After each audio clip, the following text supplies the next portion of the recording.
And you're watching Rock the Block Live with me, Eugene Tate. If you're just joined us, well, welcome to the show. A quick shout out to our sponsors for this episode. We have B21 and Swipe. Well, thank you very much for supporting this show. Give a shout out to them as well. If you want to find out the URL, we'll put it in the link below. But for now, Swipe Crypto is one of the projects that is very dear to my heart. It was a project that I started sometime last year. I grew with the team. I watched how they pivoted.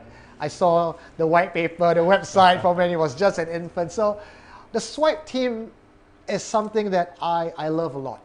And it's my pleasure to bring on board one of the most talented member of the team, Malcolm. Hey everybody. Malcolm is also a good friend of mine. But for the benefit of those of you who are watching at home or on your way home from work, Malcolm, could you tell us who you are? Yeah, sure. So my name is Malcolm. I'm from the Swipe Crypto team and I'm the marketing director of Swipe. So my job is it's actually like a translator of technology. A lot of people who come into this crypto space, they don't really have a good grasp of what blockchain is all about. And it's my job to disseminate this information in a way that is easy to understand so mainstream people can get in on the action, get in on the fun, and understand what the hell is going on, because it is a little bit hard to navigate.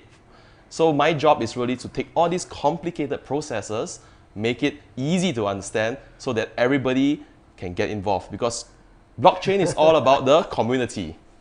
See, that's why you are the marketing guy. That's why you know the community very well. I mean, we talked about this many nights over beer. Yeah. In fact, the vision for Swipe is to help almost anyone who may not even be crypto savvy to basically find a way to make a living out of it. The unbanked or those who are just using their handphone all the while. Yeah. In fact, before we get to what Swipe really does, I want to find out more about your background. Because you got headhunted by the Swipe team for what you have done in the crypto sphere, which was pretty impressive. A young 20-something-year-old guy, I'm not going to say 20 how much, but 20-something-year-old guy was able to quit his job and live comfortably on just cryptocurrency. Now, most of us dream of doing that. How did you do it? All right, so I actually graduated less than 2 years ago from SIM. I was doing a course under Professional Communications under RMIT. So after I finished school, I went to work as any young Singaporean who has been sold the Singaporean dream does. You know, you study hard, you get a job, and then that's kind of it for you. But after doing some calculations, I realized that doing my day job will not really get me anywhere. And it will take me 20, 30 years for me to live comfortably, and I felt that that doesn't seem right. So I took the leap of faith last year around in March. I invested the money that I've saved up into cryptocurrencies, and at the time Ethereum was about at 200 Sing dollars. And I was like, wow, this is exciting, let's go and buy it all in one shot. And when I did that, and actually 3 days later it went to $120. So I basically lost about 50 to 70% of my portfolio. And that was the time I was thinking, oh no, this is bad. Thankfully, that was actually just very early days, and I was very fortunate that the market recovered. And I played my cards right because I managed to sell it a little at about January when Ethereum was about 1,600 Sing dollars. So I made quite a little bit of profit, although I didn't sell all because no one sells all. Smart money never leaves crypto. Hold on. But I did sell some, so that I have some cash to do my normal life. But you sit here all smiling and go like, I bought it at 200 and it dropped to 120. In hindsight, it was a good idea, but at that time when I did it was quite stressful. My suggestion to anybody who would like to start into crypto to not do what I did, always to make sure you segregate your investment amount into small bite-sized chunks. Invest as it goes up or as it goes down, average up or average down. Make sure that you do not use money that you need for rent or anything that is essential, and make sure that you do not get too greedy and sell when you are at a certain margin of profit. See, that's kind of hypocritical because we sit here and you actually use your education money, your school money to get into crypto. I use my house money to get into crypto. So we try to give you the best advice.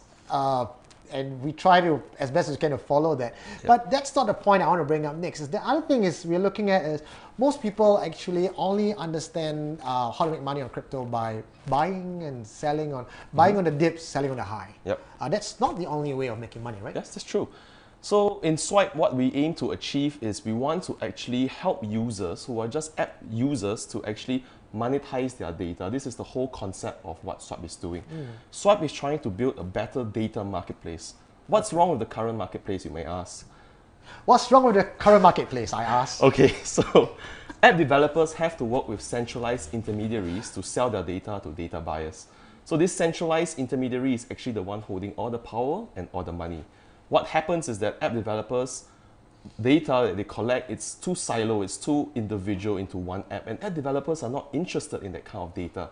They want data collected from multiple sources so that they can create a complete picture, so that data buyers who are like market research companies are able to target a certain market segment and says, hey, now that we know 80% of people love dogs, let's do dog advertisements. Okay. You know, so that's the kind of things that they're looking for.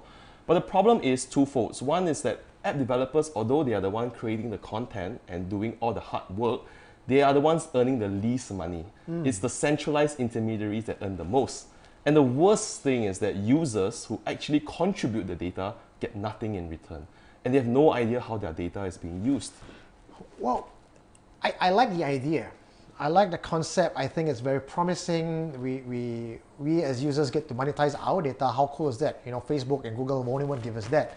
But my concern is Swipe isn't the only data marketplace around. You have decentralized machine learning, you have Datum, and a slew of other monetizing data projects on That's blockchain. true.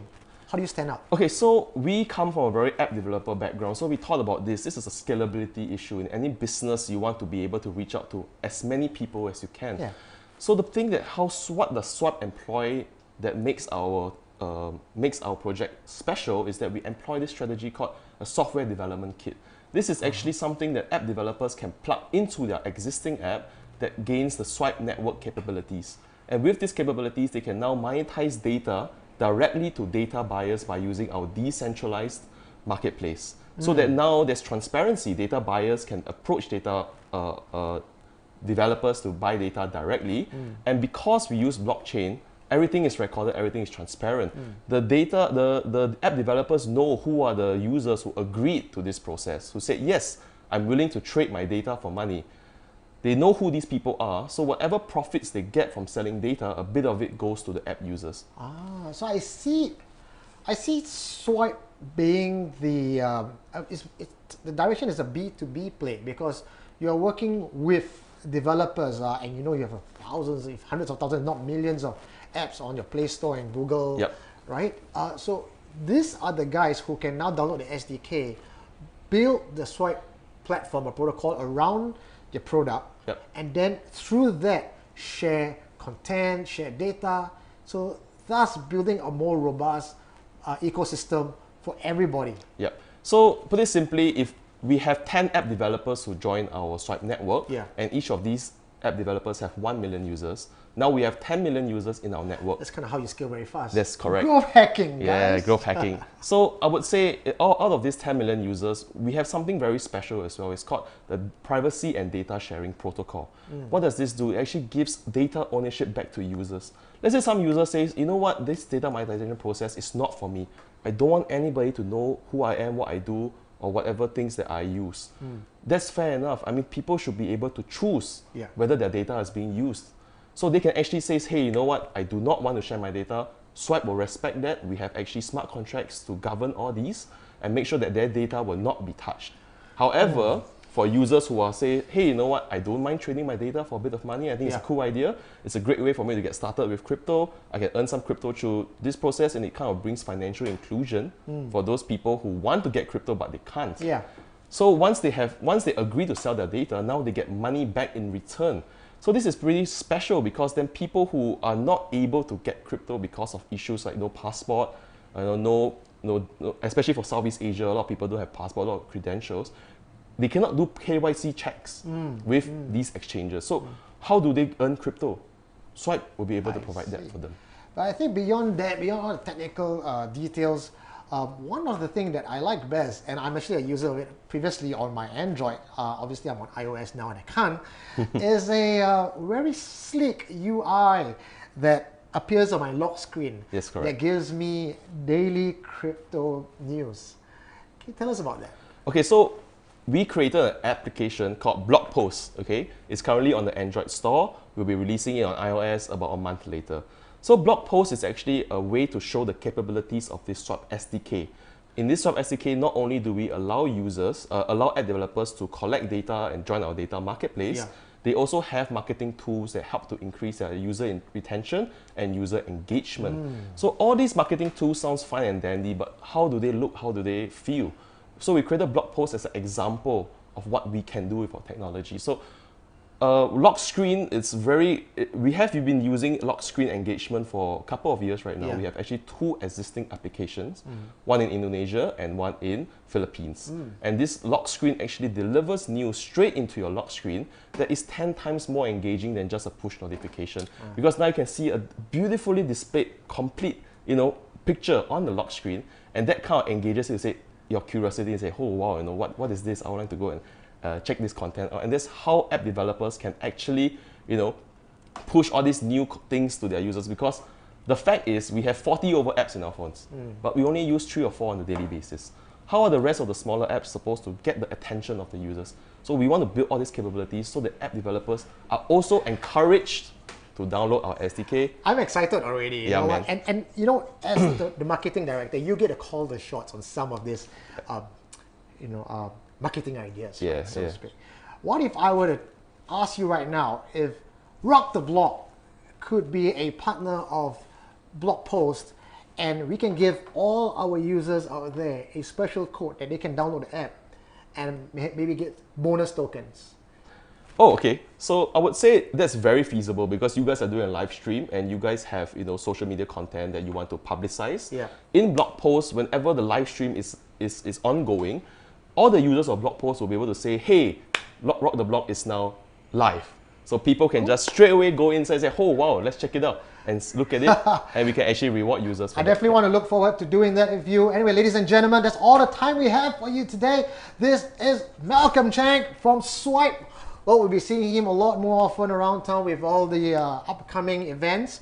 But for now, let's get to the final segment of today's show, where I rant about why Bitcoin just can't seem to get it up. All right, thank you for having me, guys. See you later.